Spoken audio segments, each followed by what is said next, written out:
Mara Ashden had never expected much from life, and life had never surprised her, not until the night of the blood moon ceremony. She stood near the back of the great hall, pressed against the stone wall, watching the others laugh and spin in their finest clothes.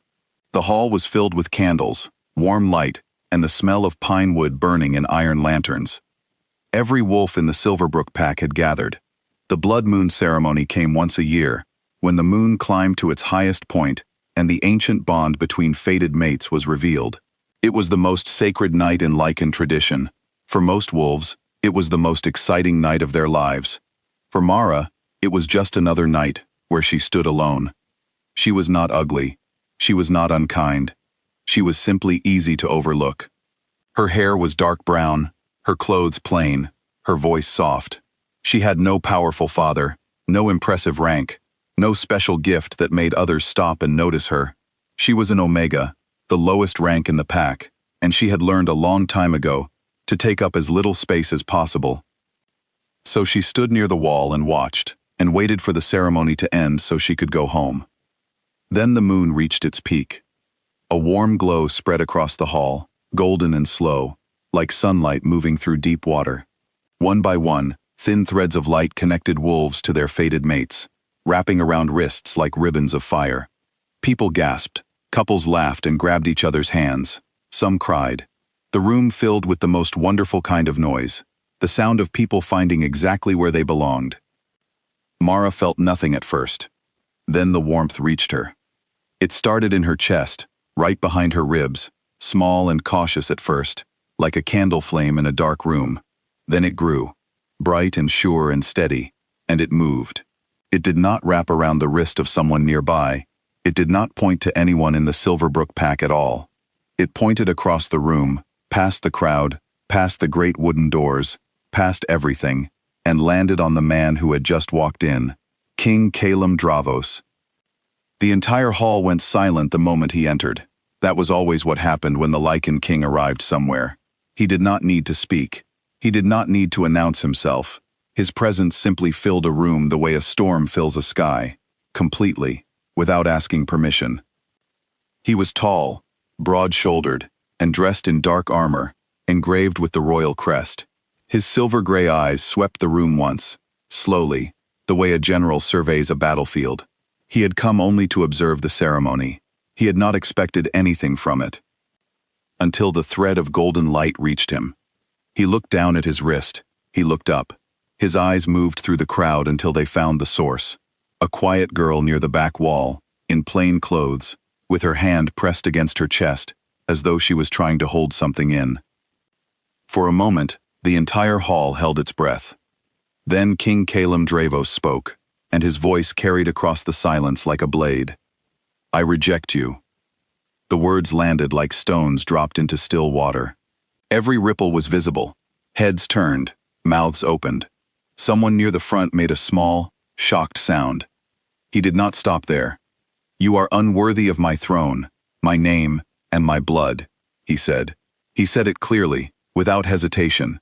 The moon made an error. Mara did not move for a long moment. The golden thread between them flickered, then broke. And when it broke, the pain that tore through her chest was unlike anything she had ever felt. It was not the kind of pain that comes from a cut or a fall. It was deeper. It was the kind of pain that lives in the very center of a person, where they keep everything they have ever hoped for. She pressed her lips together. She did not cry. She straightened her back, lifted her chin exactly one small inch, and walked out of the hall. No one stopped her. A few people stepped aside to let her pass. Some of them looked sorry. Most of them just stared. The whispers began before she even reached the door, and they followed her out into the cool night air like smoke. Mara walked until the sound of the hall disappeared. She walked past the edge of the pack grounds, past the last row of houses, and into the forest where the old trees stood so thick and tall that very little moonlight reached the ground.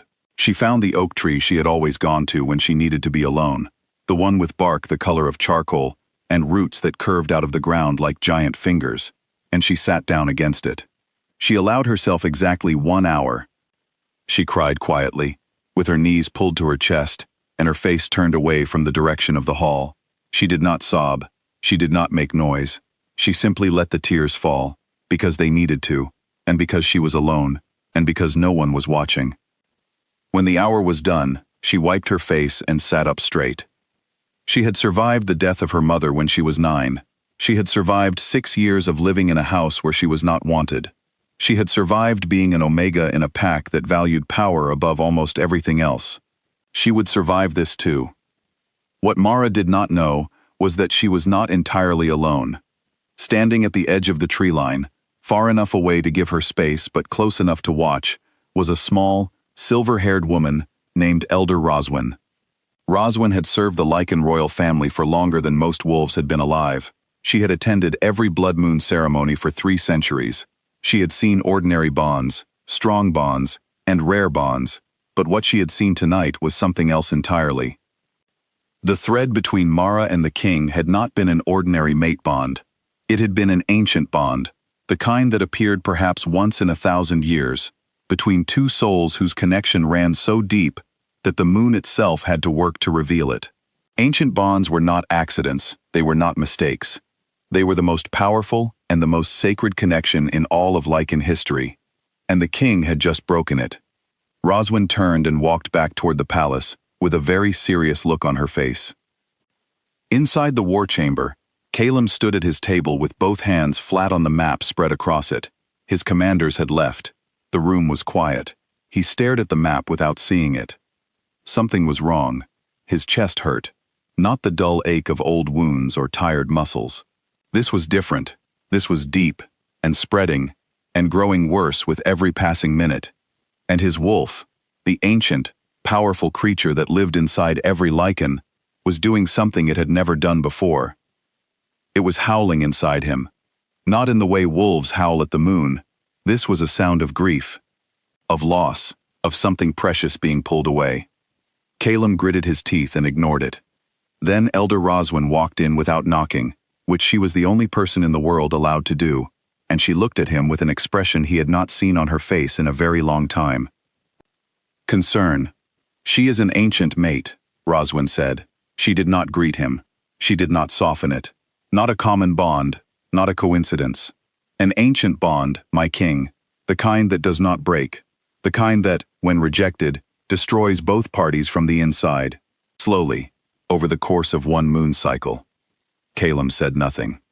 You will both be gone before the next full moon, if you do not complete the bond, she said. And she is already weakening.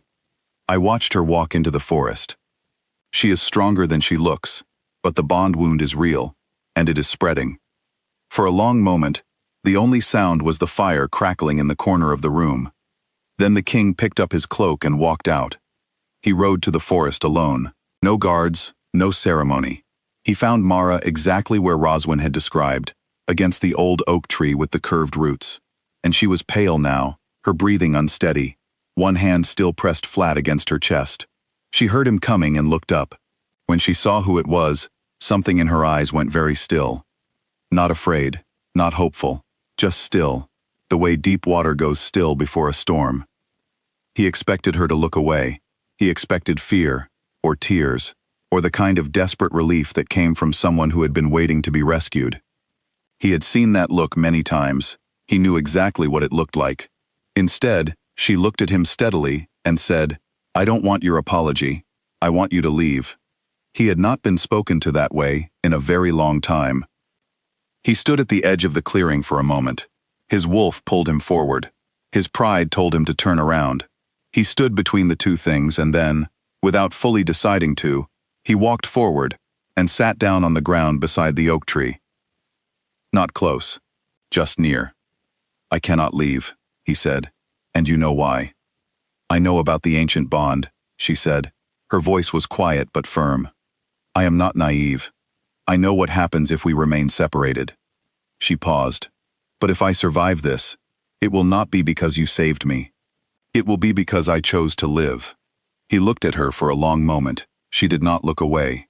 He did not speak again. He simply stayed. They sat in the dark forest for hours, not speaking, not touching, while the night moved slowly around them. The pain in Mara's chest began to ease, not because she had forgiven him, and not because everything was suddenly right between them, but because the bond responded to proximity, slowly, Quietly, her color returned. Her breathing steadied. She noticed it. She said nothing. He noticed her noticing. He said nothing either. By the time the sky began to lighten at the edges, Elder Roswin arrived at the forest with the royal council behind her. 7 elder wolves in formal robes, all of them looking as though they would rather be anywhere else. Ancient law was clear. When an ancient bond was publicly recognized and publicly rejected, it had to be formally resolved before the next sunrise. Either it was severed completely, which meant certain death for both parties within 30 days, or it was completed with a royal crowning rite. The council expected the king to choose severance. He was a king. He made hard choices. He did not bend. Calum stood and faced the council. Then he turned, slowly, and looked at Mara, still sitting against the oak tree, watching him with absolutely no expectation in her eyes. No hope, no pleading, just those steady, quiet eyes, waiting to see who he actually was. He walked to her. He stopped in front of her. And then, in the cold early morning, with the council watching and the sky going gray at the edges, the Lycan king lowered himself to one knee on the forest floor. "I was wrong," he said. The words came slowly, but they came honestly. "Not because the bond forces me to say it. Not because Roswin told me to find you. Because I sat beside you all night, and I watched you. And I have never seen anyone carry pain the way you do, quietly, without making it someone else's problem, without asking anyone to fix it." He paused. "I don't deserve your trust. I know that. But I am asking, not commanding, for the chance to try." Mara was quiet for a long time. The council shifted uncomfortably. Roswin stood very still. Then Mara looked at Elder Roswin and asked calmly, "What are the terms of the crowning rite?" Roswin explained them. Mara listened carefully. Then she stood up, smoothed her plain clothes with both hands, and gave a small nod. The crowning rite was simple and ancient. There were no silk robes, no golden throne, no cheering crowd. There was only the forest, and the morning light coming through the trees in long pale strips, and an old silver circlet that Roswin produced from the folds of her robe. She placed it on Mara's head with careful hands. And just like that, as the first true light of morning broke across the sky, Mara Ashden became queen. Not in a grand hall, not surrounded by flowers and celebration. In the dirt, under the trees, with her eyes still a little red from crying, and a king kneeling before her who was only beginning to understand what he had almost thrown away. As they walked back toward the palace, Calum kept a respectful distance beside her. He did not reach for her hand. He did not speak for her or walk ahead of her. He simply walked beside her, matching her pace. After a while, he asked, "What do you need from me?" She thought about it. She thought about it for long enough that a lesser man might have taken the silence as an answer. But she was not someone who rushed important words. "Honesty," she said finally. "Every single time. Even when it is uncomfortable. Even when you think I don't want to hear it." He nodded. "Then you'll have it." She glanced at him once, sideways, and said nothing more. There was nothing soft or simple about what lay ahead. The packs would talk. The council would challenge her right to stand beside the king. There would be wolves who thought she was too plain, too low in rank, too ordinary to wear a crown. There would be long and difficult days ahead, full of politics and pressure, and people who would test her at every turn. Mara knew all of this. She walked into it anyway, not with joy, not yet, but with the same quiet steadiness she had always carried. She had not been given an easy story.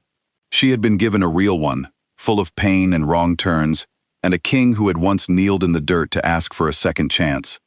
And she had decided, on her own terms, to give it to him.